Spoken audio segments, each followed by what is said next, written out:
if you have a Substack and you're trying to figure out how to create a banner for your post or for your email or for your profile banner and been running into problems and you're not a technical person, well, have I got something for you.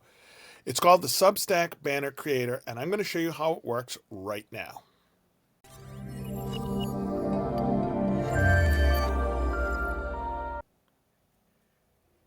The TheHiTechNomad here, and welcome to another video. I'm really been enjoying Lovable.dev, and I've got a whole video on that. If you don't know what that is, Lovable.dev is a website that allows you to tell it what kind of a website you want to create or what kind of an application you want to create. You literally either type it in or talk to it and tell it what you want. As a result, I have made more websites and more applications in the last month or so than I probably made the last 2.5 to 3 years. And I'm not exaggerating. I'm probably creating an app and a website a day. So using that, when someone comes to me with an issue or saying, is there a different way of doing this or how can we do this? I'm able to dictate and come up with some kind of a solution.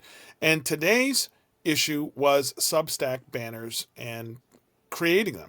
So I had a very good friend of mine who started Substack, and I hadn't used it at all. And what came up was, how do I create a banner? I need one for my profile, and I need one for my email, and then I might want to create one for each posting that's really creative. So my first thing was to say, well, just, go to Canva and go there. Well, the thing with Canva is actually you have to buy a lot of these, and then they're not quite right, so you have to kind of move things around. And again, it's requiring you to have a higher level of technology than you may want to just to get these banners. And then I said, well, you know what, just use Lunapic and move things around. But again, same deal. So now, you're ready to go. And now you got to stop and try to figure out all this stuff so that you can create the perfect banner for your profile or whatever. So I said, you know what, let me just take a look. Let me take a stab at this. And I created this Substack Banner Creator.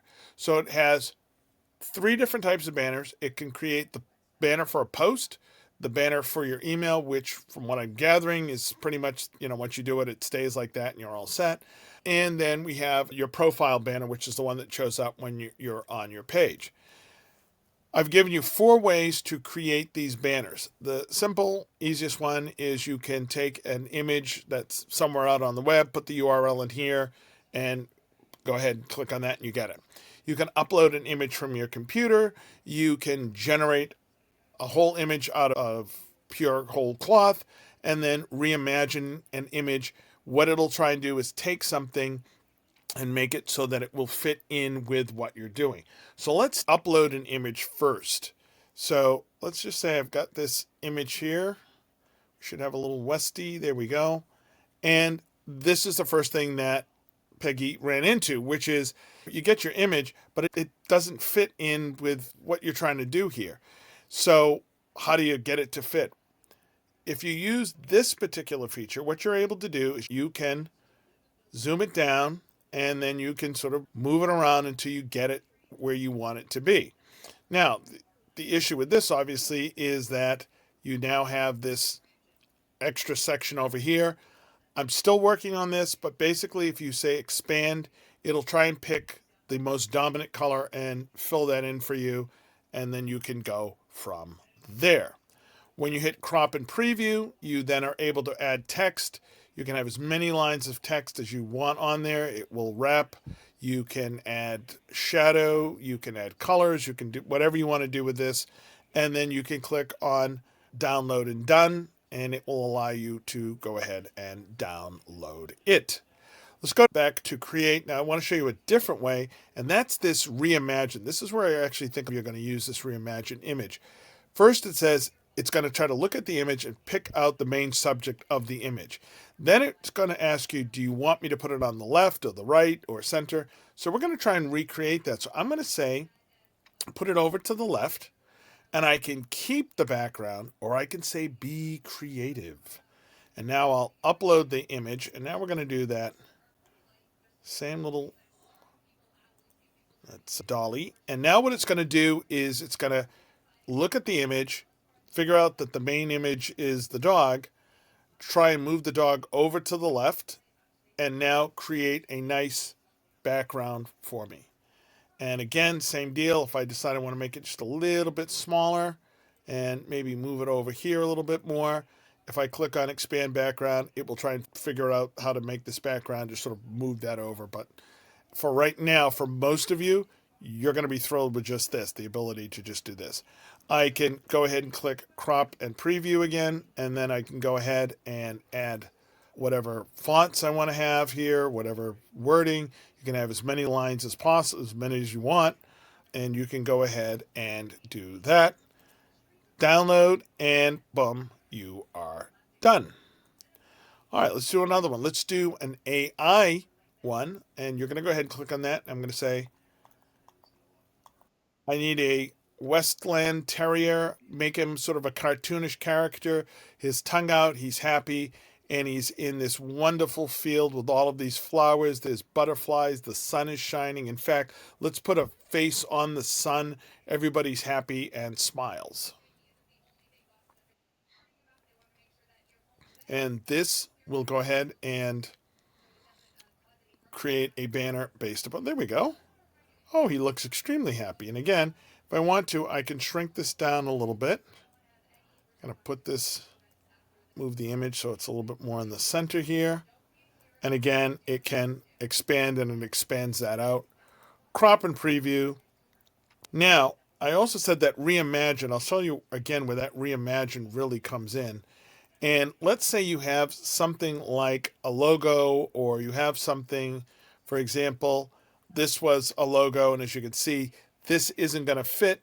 So you can use that reimagining to do that. So I say, take this, I'm going to put it in the center, be creative with the background, upload, we'll give it that logo, and it's going to keep that logo as much as it can as possible, but make it fit within that narrow band. And there we go. Look at that. Okay. Same deal. Now I could just hit crop and print, and now I have a great banner. So you have the banner, the email banner.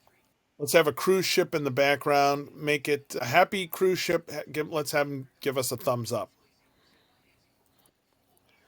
And the interesting thing that I did with this feature on the profile banner is I've made, when you have your profile banner, what you'll find is, oh, thumbs up.